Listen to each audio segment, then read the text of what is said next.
പറയുന്നത്. UDF-ൽ ചേർന്ന് പ്രവർത്തിക്കാൻ ഉപാധികളില്ലാതെ തയ്യാറെന്ന് വ്യക്തമാക്കുകയാണ് PV അൻവർ MLA. തന്റെ സാന്നിധ്യം ആവശ്യമുണ്ടോ എന്ന് ഇനി UDF തീരുമാനിക്കട്ടെ എന്നും അൻവർ പറഞ്ഞു. അൻവറിനെ UDF-ൽ എടുക്കില്ല എന്ന കടുത്ത നിലപാട് പ്രതിപക്ഷ നേതാവ് VD സതീശൻ മയപ്പെടുത്തി.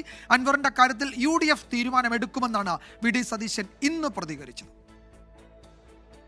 വനം വകുപ്പ് ഓഫീസ് അടിച്ചു തകർത്ത കേസിൽ ജാമ്യം ലഭിച്ച് പുറത്തിറങ്ങിയ PV അൻവർ ഇനിയുള്ള രാഷ്ട്രീയ ചായ്വിൽ വ്യക്തത വരുത്തുകയാണ്. UDF-നൊപ്പം ചേർന്ന് പ്രവർത്തിക്കാൻ ആഗ്രഹം അദ്ദേഹം പരസ്യമാക്കി. എല്ലാ UDF നേതാക്കളെയും നേരിൽ കാണും.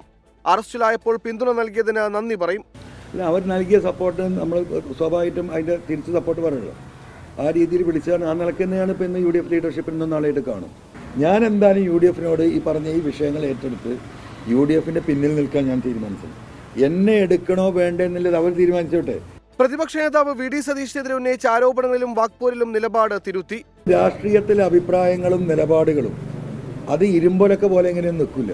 പൊതുസമൂഹം ഒന്നടങ്കം ഒരു വിഷയത്തെ നേരിടുമ്പോൾ, പ്രതിസന്ധിയെ നേരിടുമ്പോൾ ഞാൻ പണ്ടത് പറഞ്ഞല്ലോ എന്ന് പറഞ്ഞിട്ട് ആ വടിയും പിടിച്ചല്ല നിൽക്കേണ്ടത്. എന്നാൽ അൻവർ മുമ്പ് സ്വീകരിച്ച നിലപാടുകളിൽ രാഷ്ട്രീയ വ്യക്തത വരുത്തണമെന്ന് മാത്യു കുഴൽനാടൻ MLA. ഞാൻ ചേലക്കര തെരഞ്ഞെടുപ്പിന്റെ ചുമതല ഉണ്ടായിരുന്ന ഒരാളാണ്. അപ്പൊ ആ സമയത്ത് അദ്ദേഹം സ്വീകരിച്ച രാഷ്ട്രീയ നിലപാടുകളുണ്ട്. അതൊക്കെ ആ നിലപാടൊന്നും ഒരിക്കലും കോൺഗ്രസ് ഉൾക്കൊള്ളുന്ന അല്ലെങ്കിൽ കോൺഗ്രസിനോ UDF-നോ ഉൾക്കൊള്ളാൻ കഴിയുന്ന നിലപാടല്ല. ഒരു പൊളിറ്റിക്കൽ ക്ലാരിറ്റി വരുത്തിയാൽ അതിന്റെ ഒരു പ്രോസസ്സിൽ കോൺഗ്രസും UDF-ഉം പരിഗണിക്കേണ്ട ഒരു വിഷയമാണെന്നാണ് ഞങ്ങൾക്ക് ഈ ഘട്ടത്തിൽ പറയാം. ഇനി ഊഴം UDF-ന്റേതാണ്. കോൺഗ്രസിലും മുസ്ലിം ലീഗ് ഉൾപ്പെടെയുള്ള പ്രധാന കക്ഷികളിലും സജീവമായ ചർച്ചയാണ് നടക്കുന്നത്. 24 മലപ്പുറം.